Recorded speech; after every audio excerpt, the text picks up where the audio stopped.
Maligayang pagbabalik sa ating channel.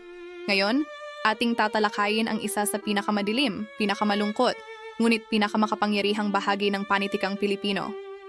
Samahan ninyo ako habang binubuhay natin ang huling kabanata ng Noli Me Tangere, isang kwento ng trahedya, sakripisyo, at ang maliit na sinag ng pag-asa sa gitna ng kadiliman. Ang ating kwento ay nagtatapos sa isang gabing puno ng kabalintunaan, ang gabi ng Pasko. Sa buong mundo, ang araw na ito ay simbolo ng kapanganakan at pag-asa. Ngunit sa Pilipinas na nasa ilalim ng pananakop, ito ay naging araw ng matinding kalungkutan at paglisan. Ang huling trahedya ay naganap sa masukal at tahimik na kagubatan ng mga Ibarra, isang lugar na nababalot ng dilim at misteryo, malapit sa lumang sementeryo ng pamilya. Dito, sa gitna ng katahimikan, magtatagpo ang katapusan ng buhay at ang pagsibol ng bagong pag-asa. Ang ating nakababatang bida, si Basilio, ang anak ni Sisa, ay isang batang nakatakas mula sa kalupitan ng mga Guardia Sibil.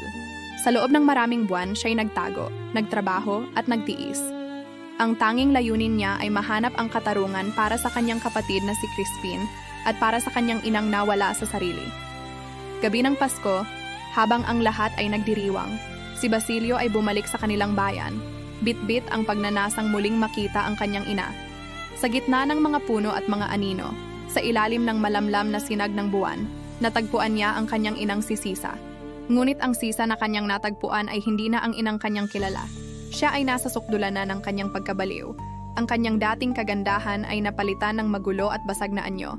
Siya ay pagalagala na lamang, hindi na kinikilala ang sariling anak, habang paulit-ulit na tinatawag ang mga pangalan ni na Crispin at Basilio. Si Sisa ay hindi na lamang isang tao. Siya ay naging isang simbolo, isang buhay na multo ng pagdurusa ng inang bayan. Ang kanyang pagkawala ng katinuan ay direktang resulta ng kawalang katarungang ginawa sa kanyang mga anak. Niyakap ni Basilio ang kanyang ina, ngunit sa matinding takot tumakbo si Sisa palayo. Nag-umpisa ang isang makabagpag damdaming habulan sa loob ng madilim na gubat.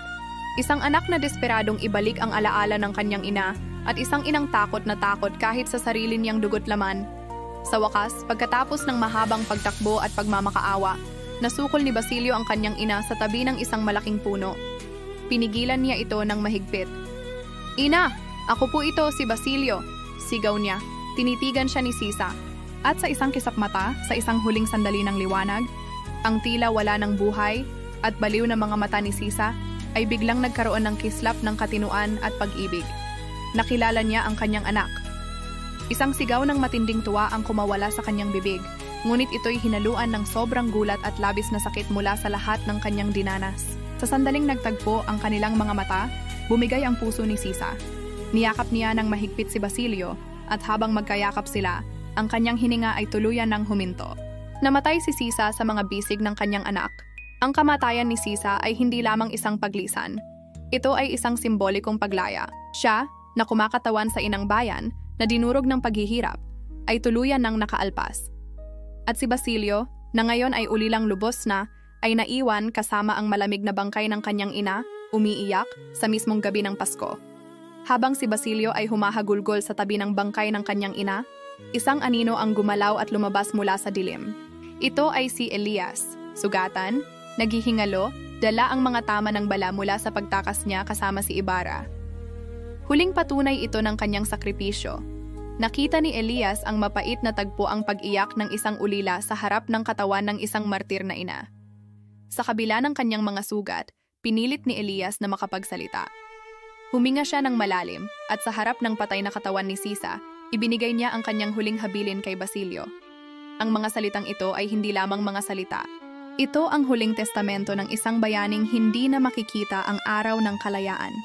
Sinabi niya, "Mamatay akong hindi man nakikita ang pagbubukang liwayway sa aking inang bayan. Kayo na makakakita nito, salubungin ninyo ito at huwag ninyong kalimutan ang mga nangabuwal sa dilim ng gabi." Ang mga salitang ito ay naging isang sumpa at isang pangako.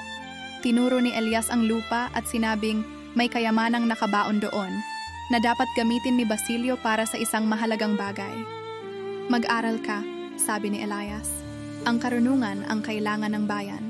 At sa huli, ibinigay niya ang pinakamakapangyarihang pangako na darating ang takdang oras kung kailan ang mga kabataang tulad ni Basilio ang magdadala ng liwanag at kalayaan. Pagkatapos bigkasin ang mga salitang ito, si Elias, ang marangal na tagapagligtas, ay pumanaw. Namatay siya hindi bilang isang kriminal, kundi isang martir na may dalang pag-asa na nag-alay ng buhay para sa kinabukasan. Ang tagpong ito ang nagtapos sa Noli Me Tangere, isang kwento ng trahedya na nag-iwan ng isang maliit na sulo. Si Basilio na handa ng mag-alab sa susunod na kabanata ng ating kasaysayan. Opinyon at feedback sa nobelang Noli Me Tangere A. Ang opinyon, isang obra maestra ng kamalayan. Ang Noli Me Tangere ay walang dudang itinuturing na isang obra maestra hindi lamang sa panitikan ng Pilipinas, kundi maging sa pandaigdigang literatura. Ang nobela ay matapang, matalino, at emosyonal na nagpapatunay sa henyo ni Dr. Jose Rizal. Ang pagsalamin sa katotohanan. Ang pinakamalaking lakas ng nobela ay ang kakayahan nitong maging isang matalas na salamin sa lipunang Pilipino noong ika-19 na siglo.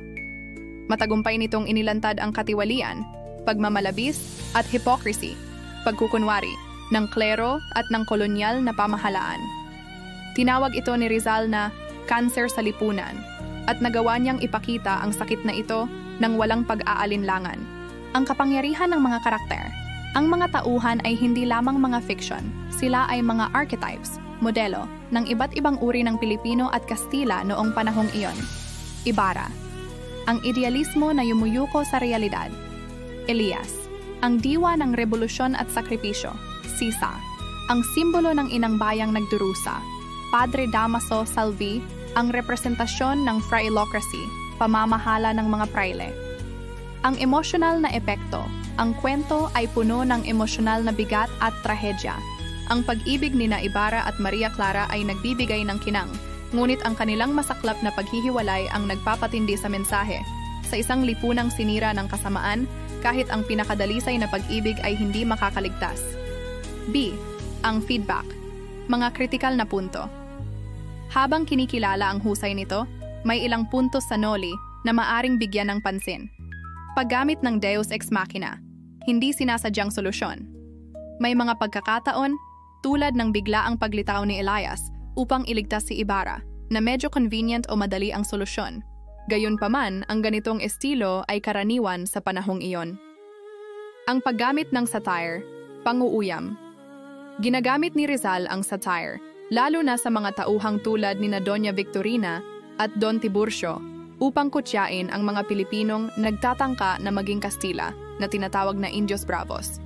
Habang ito ay nakakatuwa at epektibo, may pagkakataong ito ay nagpapabagal sa pangunahing daloy ng kwento. Pangunahing tema. Ang Noli ay nagtatapos sa isang malaking tanong. Ang idealismo, reforma ba, ay mas epektibo kaysa radikal na pagbabago, revolusyon? Ang nobela ay nagpapakita na ang idealismo ay nabigo, na nagbibigay daan sa mas madilim at mas revolusyonaryong pananaw sa kasunod na nobela, El Filibusterismo. Ang Noli ay hindi nagbigay ng sagot, kundi nag-iwan ng hamon. Pangwakas na pagtatasa sa huli, ang Noli Me Tangere ay isang nobelang napapanahon pa rin. Ang mga isyu ng korupsyon, kawalan ng katarungan, at pagkukunwari na inilarawan ni Rizal ay mayroon pa ring katumbas sa kasalukuyang Pilipinas.